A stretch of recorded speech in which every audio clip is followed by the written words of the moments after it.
Putin की धमकी, Biden की ललकार, क्या हो गया है तीसरे विश्व युद्ध का आगाज? यूक्रेन के 4 शहरों पर रूस का कब्जा, क्या भारत अब भी देगा रूस का साथ? बाइडेन की पुतिन को नसीहत, मेरी बात हल्के में ना ले।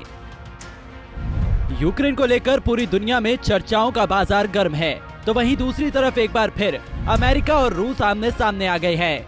दोनों देश एक दूसरे के ऊपर आक्रामक नजर आ रहे हैं। यहाँ तक कि अमेरिकी राष्ट्रपति जो बाइडेन ने पुतिन को अमेरिका को हल्के में न लेने की नसीहत दे डाली, तो वहीं रूसी राष्ट्रपति ने अमेरिका को नरसंहारों का आरोपी बता दिया।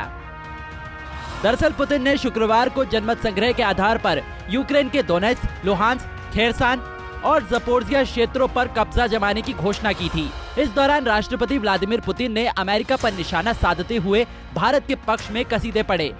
पुतिन ने कहा, पश्चिमी देशों ने भारत को लूटा और अब उनकी नजर रूस पर है। पश्चिमी देश रूस के खिलाफ साजिश रच रहे हैं।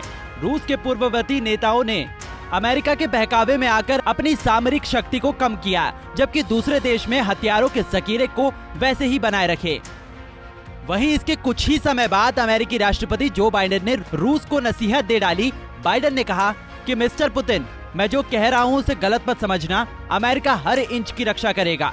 अमेरिका नाटो क्षेत्र के हर 1 इंच की जमीन की रक्षा के लिए हमारे नाटो सहयोगियों के साथ पूरी तरह से तैयार है। हम और हमारे सहयोगी पुतिन और उनकी धमकियों से डरने वाले नहीं हैं। एक तरफ जहां यूक्रेन को लेकर अमेरिका और रूस आमने सामने है, तो वहीं दूसरी तरफ संयुक्त राष्ट्र सुरक्षा परिषद में भारत ने एक बार फिर रूस के साथ अपनी दोस्ती निभाई है। अमेरिका द्वारा लाए गए निंदा प्रस्ताव के समर्थन में हुई वोटिंग से भारत, चीन समेत 4 देशों ने खुद को अलग कर लिया।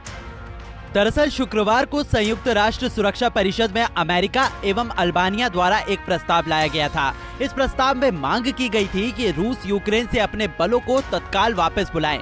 परिषद के 15 देशों को इस प्रस्ताव पर मतदान करना था, लेकिन रूस ने प्रस्ताव के खिलाफ वीटो का इस्तेमाल किया, जिसके कारण प्रस्ताव पारित नहीं हो सका।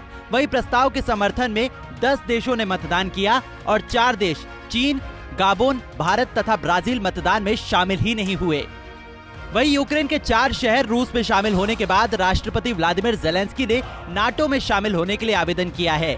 ज़ेलेंस्की की ओर से सोशल मीडिया पर पोस्ट किए गए एक वीडियो में ज़ेलेंस्की कहते दिखाई दे रहे हैं, हमने पहले ही गठबंधन मानकों के साथ अपनी अनुकूलता साबित कर दी है। हम नाटो में मिलने के आवेदन पर हस्ताक्षर करके एक निर्णायक कदम उठा रहे हैं। आपको बता दें, इसी साल फरवरी में रूस ने जब आक्रमण शुरू किया था, तब उसने यूक्रेन की ओर से नाटो सदस्यता के लिए किए जा रहे प्रयासों को युद्ध का कारण बताया था। हालांकि यूक्रेन के साथ जंग शुरू करने के बाद से ही रूस को कई पश्चिमी देशों के प्रतिबंधों का सामना करना पड़ रहा है। हमसे जुड़े रहने के लिए हमारे YouTube चैनल को सब्सक्राइब करें और नई वीडियो की नोटिफिकेशन के लिए बेल आइकॉन को दबाएं।